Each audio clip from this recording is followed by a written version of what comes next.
Di ba lagi sinasabi ng mga estudyante yan yung favorite subject nila?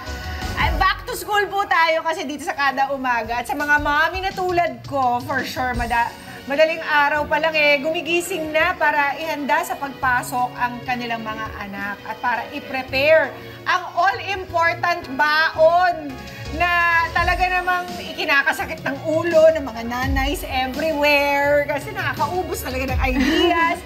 At syempre naman, ilo-look forward ng mga anak during recess or their vacant time, di ba? So, kailangan masarap talaga ito, paghandaan talaga. Totoo. And speaking of baon, Miss P, isang TikToker mula sa Laguna ang nag-post ng kanyang social media account ng baon inahanda niya para sa kanyang nag-iisang anak. At ang nakakatuwa ay umabot sa 3.3 million views ang post na ito. Bakit nga ba nag-viral ang video na to? Let's watch this. Another baon sarap. Lagay si mami ng rice. Tapos ginawa niya ganito. Naggawa din si mami ng ears. Tapos naggumawa din siya ng red rice. Tapos tinanggal ni mami sa plastic. Tapos nilagay ni mami yung red. Ayan yung sombrero niya. Lagay na din yung ears niya. Lagyan din ng kilay. Tapos cheese naman sa ice niya. Tapos nilagyan ni mami yung nori sa ice. Lagyan din ng balbas. Nilagyan din ng nose. Tapos nilagyan din ni mami ng nori sa ears. Cheese at carrots sa sombrero. Ayan na si Super Mario. Tapos, ang ulang ko, mushroom and tocino. Meron din chips at galing. Ayan na bang ko, guys. Follow niyo po si Mami. I-follow si Mami! Nandito na po si Mami para i-share sa atin ang kanyang mga baon tips, di ba? Tawagin na natin si Mommy Sarah May Morales at ang kanyang napaka-cute na voice-over talent, ang kanyang unika ihang si Samantha Ray o si Sam. Come on over, guys! Ako pa nakikita mo si Sam nagsasayaw kanina. Nagre-raise ng hand. Good morning po! Hello, mga kada! Hi, Sam! Si Sam kanina sumasagot sa 9 times 4. Yes. Good morning po! Good morning. Good morning po sa inyo lahat. Cute! Siyang-siyang! Yes. At si Mami! Good morning, Mommy Sarah! Good morning po, Miss Pia and Miss Michelle. Grabe. Ang ganda naman It's so nice to be here. Nakakaba. Ang gaganda! And it's so nice to have you guys here. Wala ka pang pasok? Sam? Wala po. Very good. Kailan ang pasok ni Mami? Sa 29 pa po. Tama. Yes. Alam ko na siya microphone. Pero ito pong paggagawa ng bento box, kailan niyo po sinumulan yan for Sam? Actually, last year pa siya. Simula nung nag-kinder student siya, nag-start kami sa TikTok na 6,000 lang yung followers namin. Okay. Pero now, meron na kaming 106,000 followers dahil sa paggagawa ng baon. So, ginawa mo ba to dahil sa TikTok account ninyo or ginawa ninyo first because mahirap ba pakainin si Sam? Sa bahay kasi, hindi naman siya pihikan, pero pag kumakain siya, mas nauunang maubos yung ulam niya. Okay. Ayan. So yung rice, naiiwan siya, naboboard na siya sa rice. So you needed to find something Yes, na parang sabi ko, interest sa pagkain ng kanin. Yes, sabi ko, papasok si Sam sa school, baka yung ipapabaon ko, maiwanan yung rice niya, hindi niya maubos, ganyan. Doon na pumasok yung baon serye namin. Pero alam mo, Mami, kahit hindi niyo po iporma ng kahit anong bagay yung mga baon niya. Ang sarap ng mga baon! Yes, Kusino with mushroom! Yes Tapos po. ano yung nakita ko kanina, parang chicken... anong tawag doon? Chicken nuggets. Chicken nuggets ba Yes. yun? Kala ko yung Japanese eh. So, May mga nori din siya, Oo. ayan. So iba-iba kung ano po yung request niya para yun kasi yung isa sa secret namin para maubos ng bata yung food nila, kailangan tatanungin mo sila o anong gusto mong kainin, ano yung request mo today. Tapos ayun, at the end of the day, iuuwi nila yung baunan na wala nang laman. So yung rice lang talaga yung pinoporma mo into different characters. Yes, pero gumagamit din kami ng ibang mga tools like yung mga food picks, ganyan, cheese para mas nakakainggan yung tingnan. Mas 'di ba mga bata nagtatanong sila, "Mommy, anong baon ko today?" ganyan. Siyempre excited sila sa baon nila kasi mga kids. Ayun, tuwang-tuwa siya. Ano sabi ng mga classmates mo? Sam, dun sa mga baon mo, type na type din nila? Kinukuha din nila. Nag-share din sila. Wedge ba yung pangalan ng classmate mo? Nanguubos ng baon ng iba. Nag-a-ask sila ng baon sa'yo? Tapos na-excite sila pag umaga, inaalam nila, sinong character yung baon mo today? Ganon? Opo. Or mahilig ka ba sa sa gulay? Opo. Anong favorite mong gulay? Kangkong, carrots, at sitaw. Yes. More on leafy vegetables po talaga siya. Yun. Yes. Tapos yung carrots raw. Okay. Hilaw, kinakain niya. Wow! Yes. So, hindi talaga siya pihikan. You just wanted her to finish her rice, kaya mo ito Yes. ginawa. Yes Saan mo po. naman ako yung skills na yan? Grabe! Actually, nung unang gumawa kami, wala pa yung mga character na yan. Parang may rice lang, tapos may ulam, ganyan, may mga sweets. And then, nirequest niya, "Mommy, pwedeng gawin mo si Minecraft, si octopus." Ayan, tapos naghahanap na lang ako sa internet ng peg. Oo. Tapos ayun, hindi ko man magaya ng ganon, at least mukha siyang octopus. Yung recognizable lang Yes. sa no?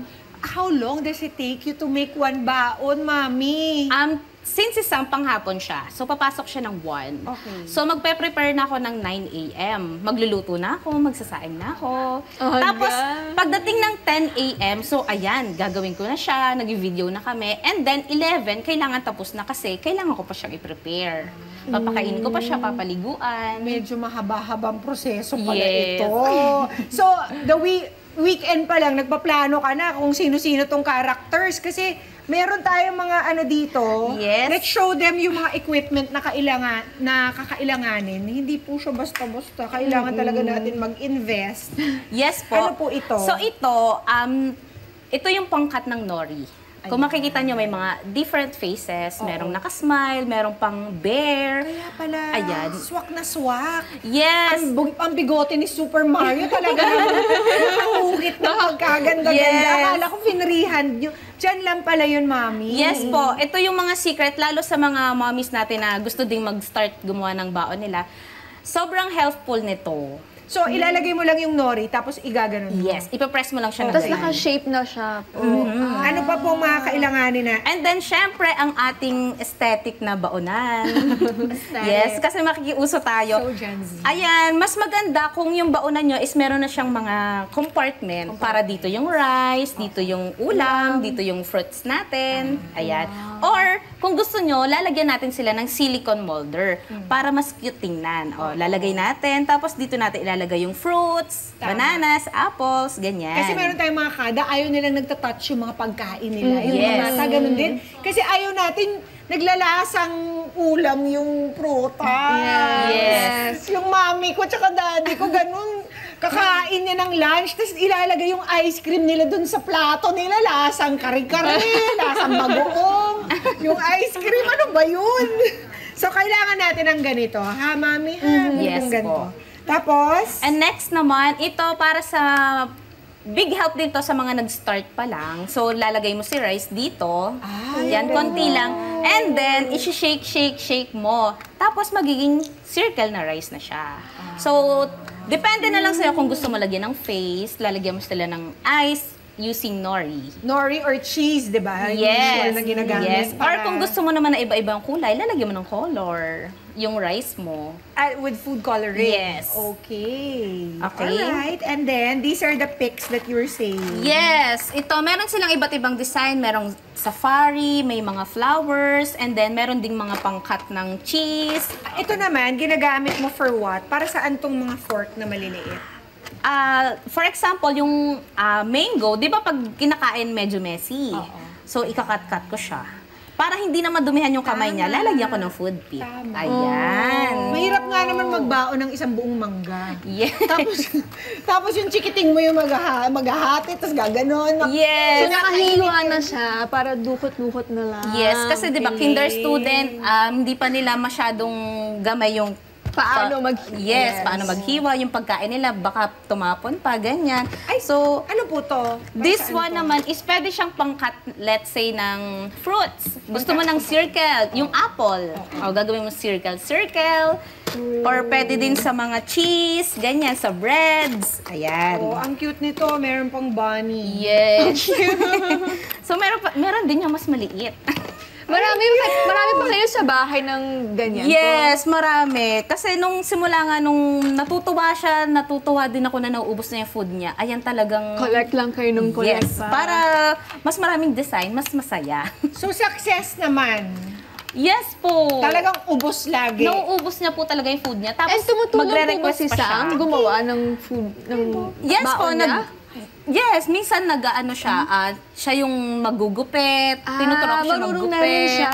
Ayan, tapos basta sa routine namin, 'di ba, bago mag-11, kailangan tapos na Tapos kami. na. Nakapag-voice over na siya noon. Nakapag-voice over. Paano mo siya tinuruan? Or Actually, Sam, tinuruan ko siya. How did you learn to talk dun sa Voice mga over. videos?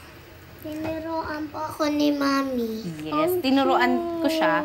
Tapos, habang tumatagal, ayun, nasasanay na siya. Alam na niya yung sasabihin niya. Nag-shape si Mami ng rice, something like that. Oo, Sam, ano yung pinaka-favorite baon mo na ginawa ni Mami ever? Si Snow White, pares kami nakain ng apple. Ang hirap nun, Snow White, yung kanin. Yes po. Wow! Ano yung sinesearch niyo lang po lahat ng ginagawa na talaga? Yes po, nahanap lang talaga ako ng picture ni Snow White, ganyan. Tapos, gagayahin ko siya. Hindi man siya ganun, pero at least na ma-recognize natin na si Snow White siya. Mami, ano, para saan ba to? Para dito na to? Actually, ito po, tweezer. 'Di ba, yung nori kasi pag magkakat tayo ng pangmata nila, ang liit. Tapos 'di ba, dumidikit siya. So ito, yung gagamitin mo. Tapos ididikit mo siya dun sa Hindi ba siya cheese. natatanggal in transit, yung mga nori-nori? No, ang secret po doon is lalagyan mo siya ng pandikit. Or babasain mo si nori, lalagyan mo ng mayonnaise, or babasain si nori para dumikit. Ayun yung nagiging pandikit niya. Yes. I see. Every time ka daw nag-upload, Mami, minimum of 100,000 views to 3.3 million views. Yes. Ang nakukuha mo Opo. sa iyong mga videos na upload. Anong feeling ng ganon, Mami? Napapagkakitaan na rin ba ang mga Actually, videos? yes. Oo. Sa videos, I'm sure marami nagpapadala sa'yo ng mga opo. equipment. Oo. Opo. Nakakatuwa kasi syempre gusto nila na mas lalong mapaganda yung Baon Serye Vlogs namin. So ayun, nakaka-help din Ay, sa nakakatulong amin. po kasi kayo sa ibang mga parents na gumawa ng mga baon. Yes po, actually ang daming nagtatanong. Yes. What are the comments of the moms po? Marami kaming nare-receive na comments. Paano mag-shape ng rice, paano mag-cut ng nori. So ayan, pinapakita ko sa kanila yung mga tools. And then may mga nagko-comment na nagre-request sila, pwede bang si ano naman, si Cinderella, si Belle, mga ganon. Netizens, for more Kada Umaga updates, i-click lamang po ang subscribe button at i-follow ang Net25 social media pages on YouTube, Facebook, and TikTok at pati na rin ang Net25 TV.